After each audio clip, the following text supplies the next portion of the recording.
여러분 안녕하세요. 통증학과 전문 유재혁입니다. 우리가 머리가 아프면 가장 먼저 생각나시는 게 뭔가요? 바로 타이레놀이죠. 타이레놀을 먹고 두통이 나아지면 괜찮은데 약을 먹어도 효과가 전혀 없다거나 한 달 이상 두통이 반복되시는 분들이 있는데요. 이런 분들은 만성 두통을 앓고 계신 겁니다. 보통은 만성 두통은 처음에는 방치하다가 나중에는 정말 돌이킬 수 없어져서 병원에 오시게 되는데 이때 많이 진단되시는 게 바로 편두통입니다. 그래서 보통 병원에 가면 일반 소염 진통제와 더불어서 편두통에 특별히 잘 듣는 약을 처방받게 되는데요. 이렇게 해서 두통이 괜찮아지면 좋지만 편두통 약에도 전혀 호전이 없으신 분들이 있습니다. 이런 경우에는 진단이 잘못됐을 가능성도 있어요. 이 경우 편두통보다는 경추성 두통을 의심할 수 있는 경우가 많습니다. 이 두 가지는 통증의 부위가 매우 비슷한데요. 편두통의 경우 대부분 머리 한쪽으로만 통증이 발생하고 경추성 두통의 경우에도 머리 한쪽으로만 발생하는 경우가 많아요. 그리고 관자놀이 부분이라거나 눈 쪽으로 통증이 올라오는 경우가 많아서 환자분은 물론이고 의사도 헷갈릴 때가 많습니다. 하지만 이 두 질환의 원인 자체는 매우 다르기 때문에 치료 방법도 아예 달라요. 목 때문에 두통이 발생했는데 편두통을 치료하면 전혀 안 낫겠죠. 마찬가지로 편두통 환자에게 목 치료를 한다 해서 치료가 되지 않아요. 그렇기 때문에 두 가지를 확실하게 구분하는 것이 무엇보다 중요합니다. 물론 의사 선생님이 잘 진단하시는 경우도 있지만 진료를 보는 과정이 원체 짧기 때문에 경추성 두통 환자를 편두통 환자라고 쉽게 진단 내리고 치료하는 경우도 많이 있습니다. 오늘은 이 편두통과 경추성 두통을 구분하는 법을 확실히 알려드릴 테니까 병원에 갈 때도 꼭 이 내용을 숙지하고 가시길 바랍니다. 먼저 이 편두통은 뇌 신경계가 예민해지는 건데요. 그래서 머리가 뛰는 것처럼 욱신거리고 밝은 빛과 소리에 더 예민해져요. 환자분들은 머리에서 심장이 뛰는 느낌이 든다고 호소하시는 경우가 많습니다. 국제두통분류에서도 편두통을 진단할 때 중요한 것이 이런 신경계의 과민 반응이라고 말하고 있어요. 그래서 쉬고 있어도 머리가 쿵쿵거리고 휴대폰 화면을 보거나 형광등만 봐도 통증이 올라오는 분들은 편두통의 가능성이 매우 높아요. 반대로 경추성 두통은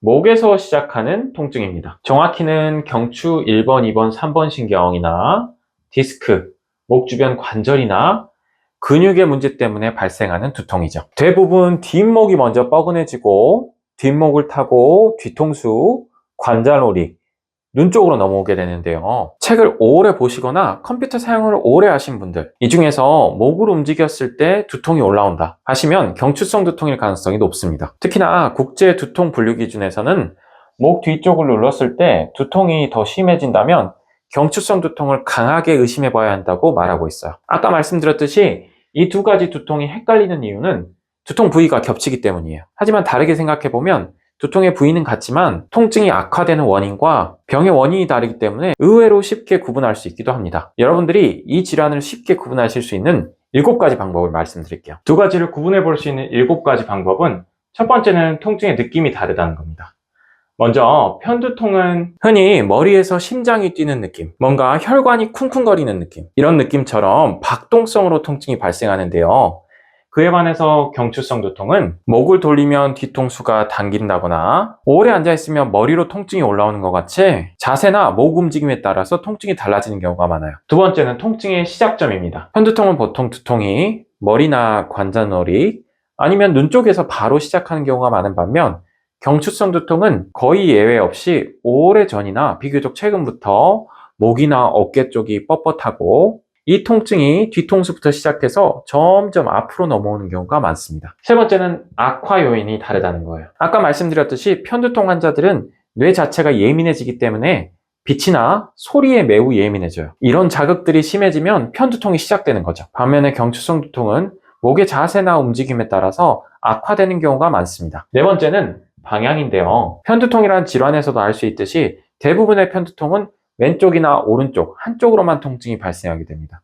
하지만 비교적 경추성 두통은 머리 양쪽에서 발생하는 경우도 많은데요. 만약 두통이 머리 양쪽에서 발생했다면 경추성 두통일 가능성이 더 높은 거죠. 다섯 번째는 목을 눌렀을 때 통증이 재현되는가입니다. 이 다섯 번째 사항이 가장 중요한데요. 경추성 두통은 뒷목을 누르면 통증이 머리 쪽으로 올라가는 느낌이 들고 뒤통수를 따라서 눈까지 아픈 경우가 많아요. 하지만 편두통은 당연하게도 목을 누른다고 해서 통증이 더 발생하지는 않겠죠. 여섯 번째는 소염 진통제의 반응이 다른 것입니다. 아까 말씀드렸듯이 소염 진통제는 단순 편두통에 잘 듣지 않는데요.